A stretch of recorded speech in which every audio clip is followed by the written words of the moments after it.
Hi, it's Morah Rachel. Welcome to my house. Hayom Yom Hamishi. That means it's Thursday. All week long I think about Shabbos and try to do a little bit to get ready, but on Thursday we try to kick it into high gear. So on Thursday is the day we need to think about challah. So today I'm going to make challah with you. I'm super excited. I am not an expert, but it's something that I like to do. This batch is going to be really, really big. I'm going to give this to some people that I love. To my friend Allison Traw and her family, and my sister Alana Martin and her family. So let's hope it comes out. I'm sure it will. All right, you ready? Here's what we're going to need.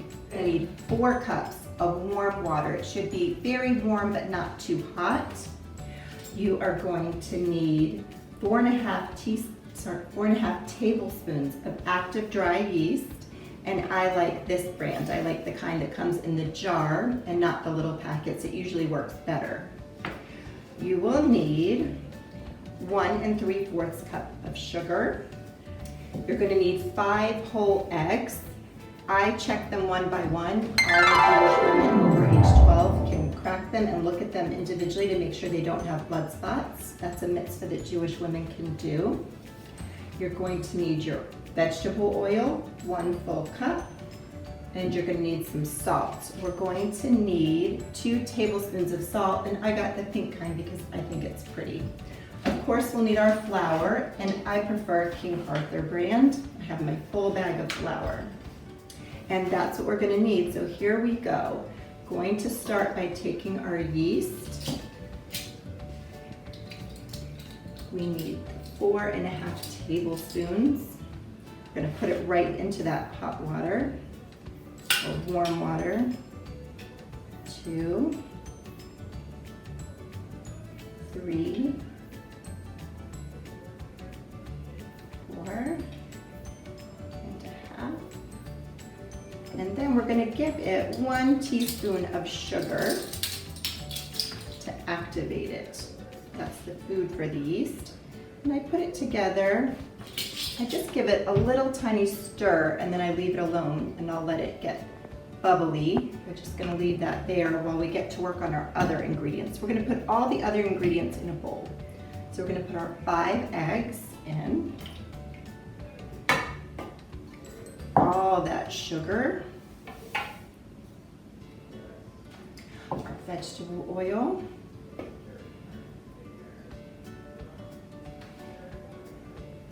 and then we'll give that a nice big stir.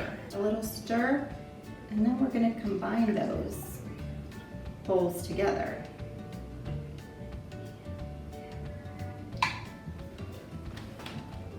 Just like that. All right, now we have a great paste. This is going to be terrific. I'm going to mix those up together. I'm just pouring in some flour.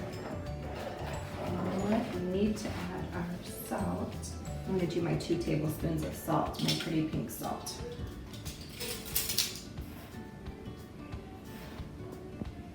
One and 2.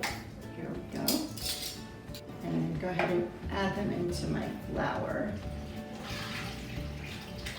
Pour it all in. I'm going to very slowly keep adding the flour. Let's see if my whisk is going to fall. Okay. Just little by little, I don't measure it out. I'm going to use just about the whole bag.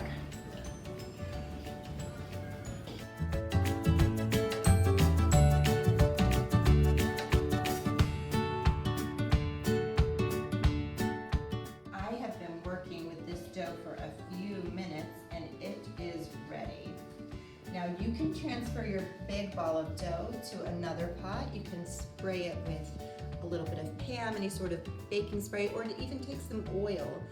But whatever you do, you need to just let it rest. So we are going to let this dough rise. I'm going to leave mine in this bowl, this messy bowl, and I'm just going to cover it up and put it in the sun. It likes a warm spot, but you don't have to.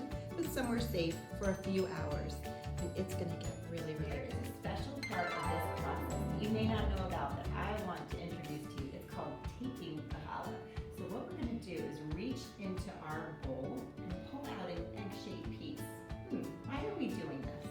Because it says in the Torah, separate the first portion of your kneading as a dough offering, and future generations give the first of your kneading as an elevated gift to God. So this is going to serve as our gift to God, and we're actually going to make a bracha. I'm going to do it with you in Hebrew and then in English. So we're going to put it onto a piece of aluminum foil. This is a little sticky still, that's okay. To make the bracha. Baruch atah Adonai Eloheinu melech haolam, asher kiddushanu b'mitzvosav v'tzivanu al hafrish Challah. Blessed are you, O Lord our God, King of the universe, who sanctified us with the commandments and commanded us to separate Challah. Now this actually goes into the oven or on the grill and gets all burnt up. But this part does not belong to us. This is a gift for